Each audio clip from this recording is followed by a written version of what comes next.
La conscience pourrait être un super programme suffisamment complexe pour prendre conscience de lui et pouvoir être transféré sur clé USB, etc. Voilà. Ok. Donc je parle de ça parce que c'est des choses qui sont un peu inquiétantes, je trouve, parce qu'on n'en mesure pas complètement la portée, parce que ça réduit un être humain à une seule partie de lui-même, ça nie une énorme partie de ce qu'il pourrait être. C'est du marketing. C'est du marketing des GAFA. C'est du marketing. Et je suis désolé que Black Mirror transfère un peu ce genre d'informations, parce que c'est une excellente série par ailleurs, qui nous avertit des pièges tendus par le transhumanisme. Et malheureusement, au passage, ils font croire au public, aux jeunes, qu'on pourrait transplanter la conscience sur des circuits imprimés. Bon, ça, c'est une énorme connerie. Enfin, pardonne-moi l'expression, et je vais t'expliquer pourquoi. Donc, l'idée que la conscience serait le produit du cerveau, c'est une idée qui provient de notre paradigme mécaniste, matérialiste, qui existe depuis seulement quelques siècles. Hein. Tout est mécanique, etc. Bon, déjà, la charge de la preuve est du côté de ceux qui le prétendent, parce qu'il n'y a absolument aucune raison de penser que la conscience est le produit du cerveau.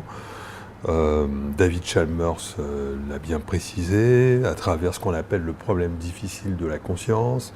Je ne vais pas en parler. Ce que je veux dire, c'est qu'il est clair que la conscience est corrélée avec l'activité cérébrale, mais ça ne veut absolument pas dire que l'activité cérébrale cause la conscience. Ça, déjà, donc la charge de la preuve, est au matérialiste. Hein.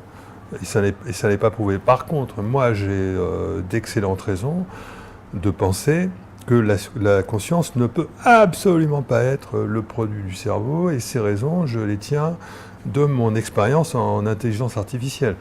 Il y a une des raisons dont je te parlais tout à l'heure, c'est le fait qu'il est impossible qu'un cerveau, et je peux généraliser ce que j'ai trouvé, hein, j'ai de bonnes raisons de pouvoir généraliser, il est impossible qu'un cerveau visuel puisse reconstruire, hein, faire émerger l'image qu'il a reconnue. C'est-à-dire que le travail que fait le cerveau lorsque le cerveau voit ce qui se passe dans l'entourage, c'est un travail de reconnaissance et ensuite d'analyse. C'est-à-dire qu'il est capable d'identifier tous les objets et de s'en servir pour son comportement, etc. Mais ce n'est absolument pas un travail de reconstruction d'une image qui pourrait être celle de la conscience. Une image, on imagine un vase, voilà. par exemple. Si la conscience est dans le cerveau, c'est qu'elle émerge de l'activité cérébrale. Mais pour émerger de l'activité cérébrale, encore faut-il que l'information de la conscience puisse être construite à partir de cette émergence. Ce qui voudrait dire que l'information du milieu extérieur pénètre le cerveau et à travers une série d'interactions complexes, il puisse en émerger une retranscription parfaite de cette information. Or ça, c'est strictement impossible. C'est strictement impossible. Je l'ai à la fois vécu et théorisé. Je l'ai vécu dans mes propres développements de cerveau artificiel. Hein. Bon, bien entendu, ça n'égale pas le cerveau de l'homme, mais je te disais tout à l'heure que même les chercheurs qui aujourd'hui travaillent sur le deep learning ont ce problème-là, hein, ne serait-ce que pour reconstruire une seule image alors qu'ils n'y arrivent pas, ou alors il faut qu'ils enlèvent, ils dédient tout le cerveau à cette image.